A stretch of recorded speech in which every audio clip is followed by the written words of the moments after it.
진단 순서입니다. 시장이 또 매기 없이 흘러내리고 있는데요. 외국인 투자자들이 변심을 했습니다. 코스피 유가증권 시장 개장 초반에 순매수하다가 순매도로 돌고 있는데 글쎄요. 외국인 투자자들이 뭘 걱정할까요? 연말에 외부 변수라고 한다면 역시 그리스 문제 아닐까 싶긴 합니다. 자세한 내용을 좀 알아볼까요? KB투자증권의 문정희 이코노미스트와 함께하겠습니다. 어서 오십시오. 네, 안녕하십니까. 그렉시트, 그리스 엑시트의 합성어가 되겠죠. 예, 그리스가 유로존을 탈퇴하느냐 또 이 문제가 불거지고 있습니다. 네. 그리스 아테네 증시가 어제 장중한 때 11%나 폭락했다가 종가는 3.9%로 마감을 했어요. 마이너스. 그렇습니다. 예. 낙폭은 많이 줄였는데 유로화 자체도 그렇게 크게 막 흔들린 것 같지는 않고요. 예, 예. 하지만 시장에서는 자꾸만 그 그리스 조기 총선 실패, 그 조기 총선 얘기 때문에 유로존 시장의 불확실성이 점증하고 있다. 점차 증가한다는 얘기가 되겠죠. 그렇습니다. 자, 예. 이걸 어떻게 판단해야 될까요? 네, 어제 그리스 3차 대선이 예상대로 이제 부결이 됐습니다. 그래서 180석을 필요로 했지만은 168석 획득에 그쳤고요. 이거는 이제 2차 투표 때하고 1차 투표 때하고 거의 유사한 모습입니다. 결과적으로 그리스 같은 경우에 내년 1월 25일 날 조기 총선을 시행할 예정이고요. 문제가 되는 부분은 이제 지금 최근에 그러니까 지지율 이제 결과에서도 급진 좌파인 시리자가 33.3%를 기록하면서 제일 야당에서 이제 여당으로 갈 가능성이 높아졌다라고 보고 있습니다. 문제는 이 시리자 같은 경우가 과거 2011년, 2012년에도 그리스에 계속적으로 이제 유로존 탈퇴를 요구를 했었고요. 그럼에도 불구하고 이제 시리자가 다수당이 안 되면서 지금 여당이 집권했지만은 만약 이번에 조기 총선이 된다면은 아마 시리자가 단독 1당이 될 가능성이 높아졌다라 보고 있습니다. 그래서 그렉시트가 또다시 재발되는 것이 아니냐라고 우려되는 모습이 있는데요. 근데 이제 그런 가능성은 좀 낮게 보고 있습니다. 그렇기 때문에 어제 유럽 증시도 좀 반등하는 모습 보였고 그리스 증시도 이제 낙폭을 좀 크게 줄였습니다. 첫 번째는 그리스에서 시리자가 제일 야당이 된다고 하더라도 단독으로 과반수 이상의 의석을 차지할 가능성이 좀 낮다라 보고 있고요. 또 하나는 시리자가 정당을 구성한다고 하더라도 실질적으로 과연 유로존을 탈퇴할 수 있을 것이냐라는 부분도 불가능할 것이다라고 보는 시각이 많습니다. 그리고 마지막으로 그리스가 만약에 유로존에 대해서 계속적으로 그런 이제 그렉시트에 대한 얘기를 하더라도 실질적으로 유로존 내에서 이미 그리스는 거의 이제 중요한 국가가 아니기 때문에 네. ECB나 아니면 EU 내에서도 그리스가 탈퇴한다고 하더라도 아마 큰 미동은 없을 것이다라고 보고 있습니다. 그래서 실질적으로 어제와 같은 이제 유럽 증시나 아니면 그리스 증시를 보더라도 그리스가 그 조기 총선이 돼서 시리자가 된다고 하더라도 실질적으로 그렉시트가 재발될 가능성은 상당히 낮다라고 예상되고 있기 때문에 아마 그리스 문제는 단순히 이제 지정학적 리스크로 끝날 가능성이 높지 않겠느냐라고 예상되고 있습니다. 네. 자, 이미 그리스의 대통령 선거는 부결을 예상했던 부분이군요. 그렇습니다. 네. 예. 그리고 또 신선한 악재는 아니다. 이렇게 평가되는데 예. 물론 이 그리스 다음에 뭐 스페인이나 이탈리아까지 또 이 재정 위기로 확산되면 그건 이게 차원이 또 달라지는 거 아니겠습니까? 그렇습니다. 예. 그렇지만은 과거와 같이 이제 그리스에서 이제 처음에 시작했던 그리스, 이탈리아, 스페인 같은 그런 위기가 이제 전염되는 모습을 보였지만은 지금은 ECB가 어느 정도 주도권을 갖고 있기 때문에 네. 그리스 문제에서 이탈리아나 스페인으로 확산될 가능성은 거의 없다라고 보고 있습니다. 1월 중순에 ECB 유럽 중앙은행의 통화정책 회의가 또 있죠. 그렇습니다. 네, 이때는 어떤 얘기들이 또 나올까요? 지금 현재 시장에서는 좀 예상보다는 밋밋하다. 적극적인 대응을 좀 더 기대했는데 일본만큼 미친 듯이 하는 이 아베노믹스 아닙니까? 예, 맞습니다. 유럽 중앙은행은 그 정도는 아닌가 보죠. 예, 그럴 가능성을 좀 낮게 보고 있는데요. 물론 이제 최근에 11월까지만 하더라도 ECB가 좀 더 공격적인 양적 완화, 예를 들어서 국채 매입까지 가능하지 않겠느냐라는 얘기들이 있었습니다. 그래서 국채 매입이 5천억 유로에서 1조 유로까지 될 것이다라는 얘기들이 있었는데요. 하지만 최근에 좀 변화가 있었습니다. 그래서 그 부분에 가장 큰 중요한 모멘텀 같은 경우는 유가 하락이라는 부분인데요. 유가 하락 때문에 유럽 경기에 대한 부분이 센티멘털이 상당히 좀 양호한 모습을 좀 보이고 있습니다. 최근에 독일 같은 경우에도 유가 하락으로 인해서 내년에 독일 경제 성장률이 대략 0.3%포인트 올라갈 거다라는 전망이 있었고요. 최근에 센텍스 투자자 기대지수 같은 경우도 10월 저점 이후로 11월, 12월에는 좀 반등할 모습을 보이고 있습니다.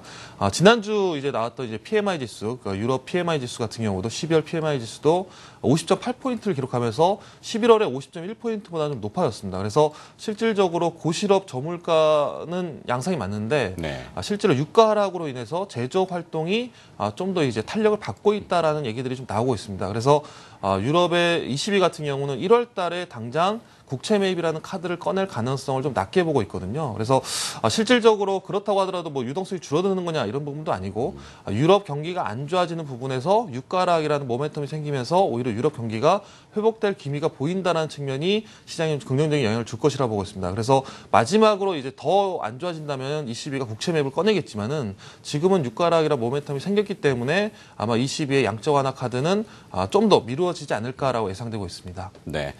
결국에는 이 양적 완화 2008년도 금융위기 서프라임 모기지 사태 터지면서 미국이 먼저 스타트를 했죠. 그리고 대규모로 진행하다가 미국은 이제 양적 완화만 스탑을 한 거죠. 긴축으로 가진 않았습니다. 예, 그렇습니다. 유럽은 바톤을 받아서 양적 완화로 들어갔고 일본이 또 가세를 했고 결국에는 중국도 이 게임에 들어왔지 않습니까? 예, 그렇습니다. 네, 중국의 호재 지난 11월 21일 기준금리를 전격적으로 인하하면서 뛰어들었는데 예. 자, 중국발 훈풍은 우리 시장에 좀 영향을 줄까요? 긍정적으로? 여러 가지 얘기들이 있습니다. 일단은, 중국이 분명히 이제 2년 반 만에 이제 예대금리 인하를 이제 단행을 했는데요. 이 부분 같은 경우에는 제가 보기에는 이제 물가 상승 압력이 많이 완화됐기 때문에 그리고 성장 둔화 부분 때문에 예대금리를 인하할 카드가 명분이 분명히 있었고요. 근데 문제는 12월 달에 들어서 인민은행이 4천억 위안의 돈을 더 시중에 풀었고 또 하나는 지난주에 이제 예대율 산정 방식을 변경하면서 지준율 인하 카드 효과 같은 이제 1.5% 인하하는 효과 같은 그런 효과를 좀 기대하고 있습니다. 이 부분이 이제 중국 인민은행이 이제 돈을 경기 부양을 위해서 돈을 풀었느냐라는 부분은 다소 이견이 있는데요. 네. 문제는 이런 조치들이 경기 부양으로 이어질 가능성을 좀 낮게 보고 있고요. 또 하나는 최근에 이제 중국의 안에서의 금융 시스템 리스크에 대한 얘기들이 좀 나오면서 오히려 인민은행이 금융 시스템 리스크를 좀 완충시키는 그런 효과를 기대하면서 돈을 풀지 않았느냐라고 보고 있습니다. 또 하나는 이제 최근 중국 내에서도 중국의 이제 단기적으로 40% 이상 주가가 급등하면서 개인 투자자들에 대한 투기 세력에 대한 경계 심리에 대한 얘기들이 좀 나오고 있습니다. 그래서 최근과 같이 이제 주가 급등이 오히려 중국 내부적으로 규제에 대한 부분들을 좀 건들 가능성이 높다 보고 있거든요. 그래서 실질적으로 중국의 뭐 주가가 중장기적으로 상승한 추세는 맞지만은 최근과 같이 이제 인민은행에 대한 통화 유동성에 늘리는 효과는 아무래도 그런 이제 경기 부양보다는 금융 시스템 리스크를 완충시키는 효과를 좀 기대할 수 있겠고요. 그런 측면을 본다면은 당장 국내 증시에 중국의 낙수 효과를 기대하기는 좀 어렵지 않겠느냐라고 예상을 하고 있습니다. 네. 자, 또 하나의 매크로 변수는 이 유가 하락입니다. 하반기 들어서 유가가 반토막이 났습니다. 배럴당 100달러대에서 지금 50달러대로 내려왔는데요. 그와 연관지어서 러시아의 루블화도 계속 인구에 회자되지 않습니까? 예, 그렇습니다. 유가와 러시아 이건 또 어떤 변수로 작용할까요? 네, 뭐 국제 유가가 이제 배럴당 60달러를 좀 하여가 있는데요.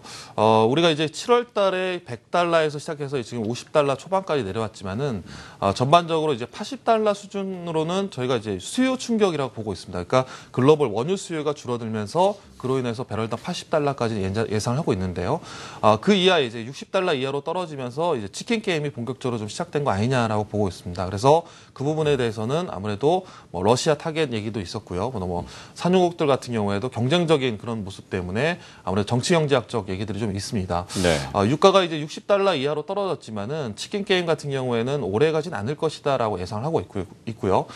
주요 기관들 예를 들어서 미국 에너지 정보청 같은 경우에는 내년 유가 수준을 대략 배럴당 한 58불에서 67불 정도 보고 있고 주요 IB 같은 경우에는 내년 한 66불에서 77불 정도 보고 있습니다. 그래서 60불에서 70불 사이가 아마 적정 수준이라고 예상하고 있고요. 지금 이제 60달러 이하 수준은 불확실성이 기인한 과도한 하락 수준이다라고 보고 있습니다. 그래서 이제 푸틴 대통령도 이제 유가 하락을 버틸 수 있다라고 얘기는 하고 있는데요. 네. 문제는 이제 정보부채 러시아의 정보부채는 상당히 좀 낮은 규모이지만은 기업들이 갖고 있는 외채 같은 경우 상당히 좀 부담스러운 부분입니다. 그래서 최근에 뭐 세계은행 러시아의 은행 세 곳이 이제 뭐 정부 지원을 요청을 했다라는 얘기들도 있고요. 그래서 러시아 위기설 같은 경우에는 계속적으로 아마 유가가 60달러 이하에서는 계속적으로 논란이 될 수밖에 없는 그런 이슈가 될 것이고요. 근데 이제 과거 이제 1998년 같은 모라토리움까지 갈 거냐라는 부분은 그렇진 않을 것이다라고 보고 있습니다. 네. 또 하나는 러시아가 위기로 간다고 하더라도 실질적으로 과거와 같은 98년의 같은 엑소더스 현상은 나오지 않을 것이라 보고 있고 이 부분 역시 아마 지정학적 리스크 일부 이제 지정학적 리스크에 그치지 않을까라고 예상되고 있습니다. 네, 자 이제 좀 정리 좀 해봐야 될 것 같습니다. 2015년도 이 글로벌 자금줄의 그 키는 결국엔 미국이 또 쥐고 있는 거 아니겠습니까? 그렇습니다. 예. 자, 미국의 이 돈의 흐름, 그와 연관된 자금 시장의 흐름, 2015년도 연초에는 어떻게 예상을 하십니까? 네, 뭐 내년 초에도 아마 글로벌 유동성 부분은 계속 늘어날 거라 보고 있습니다. 첫 번째로는 이제 BOJ 같은 일본 BOJ 같은 경우도 내년에도 80조 엔 이상 돈을 풀 거고요. 또 하나 이제 ECB 같은 경우에는 벌써 ABS, CB 매입을 했고 뭐 더 안 좋아진다면 국채 매입까지 갈 거라 보고 있습니다. 그래서 연준이 통화 정책 완화 정책을 그만둔다고 하더라도 실질적으로 글로벌 유동성 계속 늘어나는 것으로 보고 있고요. 대략적으로 올해 글로벌 유동성 같은 경우 10% 정도 증가한 것으로 예상되고 있고 내년에도 아마 10% 정도 증가할 거로 보고 있습니다. 내년에 이제 키 이슈라고 볼 수 있는 거는 아무래도 미국의 금리 인상이라고 볼 수 있겠는데요. 이 금리 인상 같은 경우에는 시중금리를 좀 끌어올리는 효과가 있기 때문에 네. 2013년과 같은 그레이트 로테이션, 그러니까 채권에서 주식으로 가는 그런 흐름이 반복될 가능성이 높다라고 보고 있고요. 또 하나는 이제 돈을 풀기 시작하는 유럽 같은 경우가 아무래도 일본과 같은 뭐 그 아베노믹스에 대한 그 엔저 효과를 기대하기는 어렵지만은 그래도 유로화 약세로 인한 증시 부양 효과는 충분히 있을 것이다라고 예상을 하고 있습니다. 또 하나는 신흥국 같은 경우에는 유가에 대한 부분이 다소 이제 차별적으로 나타날 걸 보고 있는데요. 예를 들어서 아시아 같은 경우는 원유 수입 의존도가 매우 높기 때문에 아시아 쪽에 대해서는 중국 모멘텀뿐만 아니라 유가 하락 모멘텀으로 신흥 아시아 같은 경우에는 상당히 수혜를 볼 것이다라고 보고 있고 네. 외국인 자금들 같은 경우도 유동성이 늘어나는 효과가 있기 때문에 그 부분의 상당 부분은 신흥국 중에서도 아시아 쪽 유가 하락으로 경기 부양 효과가 나타날 수 있는 유럽과 그다음에 아시아 쪽으로 자금 집행이 가능할 것이지 않겠느냐라고 예상되고 있습니다. 좋습니다. 마켓 진단 들어봤습니다. 매크로 변수들을 꼼꼼하게 점검해봤고요. 그에 따른 2015년도 자금 시장의 예측까지 들어봤습니다. KB투자증권의 문정희 이코노미스트가 수고를 해주셨습니다. 오늘 고맙습니다.